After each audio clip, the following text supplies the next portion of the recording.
हो गया। Hello dear friends, आज मैं आपके सामने एक वीडियो लेके आया हूँ बिहार एपीयू मेंस से रिगार्डिंग किस तरीके से आप बिहार एपीयू मेंस का जो है आप तैयारी कर सकते हैं। अभी बिहार, लेकिन हालांकि बिहार प्री का रिजल्ट आया नहीं, 2 महीने से ज़्यादा ऊपर का समय हो गया। अब देखिए किस तरीके कब देते हैं या कब करते हैं, यूपीएससी का तो कुछ पता नहीं है। फिलहाल पेपर तो होगा ही, चाहे आज हो चाहे कल हो। हालांकि अभी कोरोना वायरस से की सिचुएशन बहुत ख़राब है, तो अभी तो नहीं होगा। मुझे लगता है ये सितंबर अक्टूबर के आई थिंक इसी के आसपास होना चाहिए, अगर अपने पैटर्न के हिसाब से और ठीक से चले तो। बाकी ये कभी भी जा सकता है, क्या कितने भी टाइम पे हो सकता है, तो इसका कोई एग्जैक्ट बहुत स्पेकुलेशन लगाना और बहुत ही सटीक जानकारी तो मैं इस पे नहीं दे पाऊँगा। लेकिन हाँ, मुख्य परीक्षा की बात अगर हम करें, मुख्य परीक्षा कैसे इसमें इन्होंने कौन-कौन से सब्जेक्ट दिए रखे हैं, इसको हम देख सकते हैं और इस पे थोड़ा-सा हम डिस्कस कर सकते हैं। अगर मुख्य परीक्षा की बात करें तो टोटल 7 पेपर हैं, जिसमें कि हिंदी और इंग्लिश जो है क्वालिफाइंग है, जिसमें आपको न्यूनतम मिनिमम मार्क्स को पाके उत्तीर्ण कर जाना है। सामान्य अध्ययन 100 मार्क्स का है और आईपीसी सीआरपीसी एविडेंस जो है वो 150 मार्क्स का है। और अदर लॉज की बात करें तो ये arms act, NDPS act, dowry provision, prevention of corruption, SC ST act, POCSO, ये इन्होंने इसमें अलग से। अब इसमें ये देखना होगा कि इसमें गेम चेंजिंग जो पेपर होगा वो होगा ये माइनर, क्योंकि जनरली आप देखते हैं कि जो ये 3 पेपर होते हैं, भारतीय दंड संहिता है जो आईपीसी या एविडेंस है या सीआरपीसी, लगभग किसी का 10 नंबर 5 नंबर, तो सबके लगभग नंबर जो है बराबर ही रहते हैं सीरियस कैंडिडेट्स के। लेकिन ये जो नया चीज़ उन्होंने इंट्रोड्यूस किया है, इसमें जो है थोड़ा सा आपको जो है ज़्यादा मेहनत करनी है और इसका आउटपुट आपको अच्छा मिलेगा अगर इसमें आप ज़्यादा मेहनत करते हैं तो। इसके साथ साथ ये जो पेपर दिए गए आईपीसी सीआरपीसी एविडेंस में तो करना ही है, हमें इन सब्जेक्ट्स में भी बहुत अपने आप को अच्छा रखना है। अब समस्या आती है कि भाई इनकी ना कोई बुक्स हैं स्पेशल मार्केट में, ना कुछ है, तो इसको पढ़ा कैसे जाए।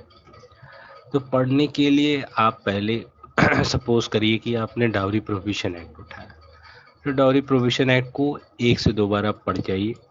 उसके बाद 2-3 केस लॉ जो है इस पे देख लीजिए और इनके थोड़ा सा इनको इंटरप्रेट करके देख लें। जब आप इंटरप्रिटेशन का केस लॉज के थ्रू देखेंगे, उनके नोट्स बना लें पॉइंटर्स में और इसको लिख लें। और एक चीज़ और, बिहार का जो भी पेपर होता है उसमें आप प्रीवियस ईयर क्वेश्चंस को ज़रूर लगाएं।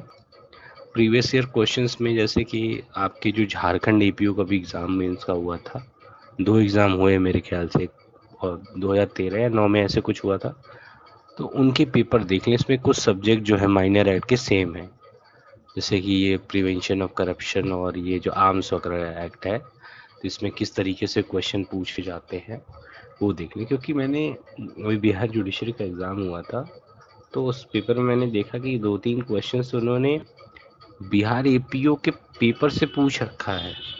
बिहार एपीओ इसका सॉरी झारखंड एपीओ का जो प्री का पेपर हुआ था उसमें से क्वेश्चन पूछ रखा था। आपको याद होगा एक क्वेश्चन था उसमें कि आपका किससे शायद था, कस्टम से रिलेटेड क्वेश्चन था एविडेंस के, कस्टम में किन किन सेक्शंस में कस्टम दिया हुआ है। तो वो क्वेश्चन जो है उन्होंने शायद झारखंड एपीओ प्री के पेपर में किसी क्वेश्चन में था वो, तो वहाँ से उठा। तो झारखंड का पेपर जरूर लगाएं बिहार के प्रीवियस ईयर क्वेश्चन पेपर के साथ, क्योंकि वहीं का देते हैं। फिर उसके बाद अब यूपी का भी और उत्तराखंड का भी लगा, तो यूपी, उत्तराखंड, बिहार और ये जो है आप इसको लगाएं। तो अब ये बात हो गई। और रही बात आंसर राइटिंग की, तो आंसर राइटिंग्स को छोटे छोटे पैराग्राफ में लिखिए। ये नहीं है बड़े बड़े आंसर राइटिंग लिख रहे हैं 15 नंबर। पहले आप अभी टाइम है तो आप छोटे छोटे आंसर्स लिख के उसको पढ़िए 2-3 बार। जब उसको आप पढ़ लेंगे तो आपको थोड़ा आइडिया लगेगा कि मैं सही लिख रहा हूँ या नहीं। पहले आप एज ए स्टूडेंट लिखिए, फिर एज ए एग्जामिनर जो है उसे रीड करिए। तो आपको लग जाएगा कि मैं कहाँ गलत लिख रहा हूँ, और किसी आंसर को 10 बार लिखना पड़े तो आप 10 बार लिखिए, ठीक है। अब इन सब सारी चीज़ों में तो जैसे शस्त्र अधिनियम है, तो शस्त्र अधिनियम में आप लाइसेंस वाले पोर्शन पे ज़्यादा ध्यान दीजिए। विस्फोटक पदार्थ अधिनियम है, एक्सप्लोसिव है, सॉरी एनडीपीएस मैंने कह दिया था, ये एक्सप्लोसिव एक्ट है। तो उसमें जो मेन जो है क्वेश्चंस पे ध्यान दे, डाउरी टेकिंग और गिविंग, और इस वाले प्रोविजन में आपको ज़्यादा ध्यान देना है। तो जो जो आपका इसमें इम्पोर्टेंट एरिया है उसको आप कवर कर लें। अब अगर आईपीसी की बात करें, तो आईपीसी में आपको पता है important private defence, body property वाले जितने भी ऑफेंस हैं उनको ढंग से करें।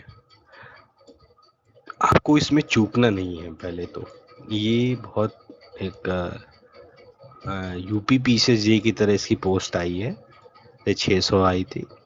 अनफॉर्चुनेटली मेरा नहीं हो पाया था मेंस तक जाने के बाद भी।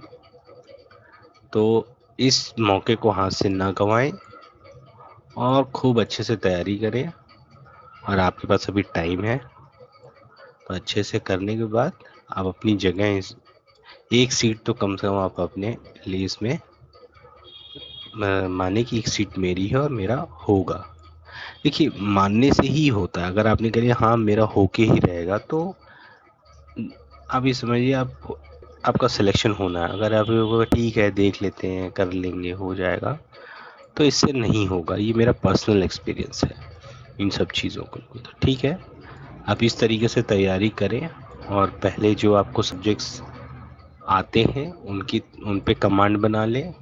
फिर इसके बाद जो है इन्हीं के साथ, जैसे कि आपका आईपीसी है, मेजर सब्जेक्ट के साथ एक माइनर सब्जेक्ट उठा लें, और इसको इस तरीके से क्वेश्चन आंसर राइटिंग प्रैक्टिस करनी। अगर मटेरियल कुछ मिलता है मार्केट में तो वहाँ से भी खरीद लें।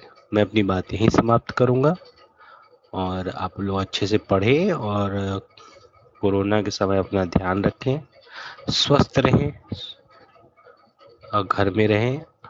किसी कोई काम और कारण ना हो तो बाहर न निकले। ठीक है, जय हिंद।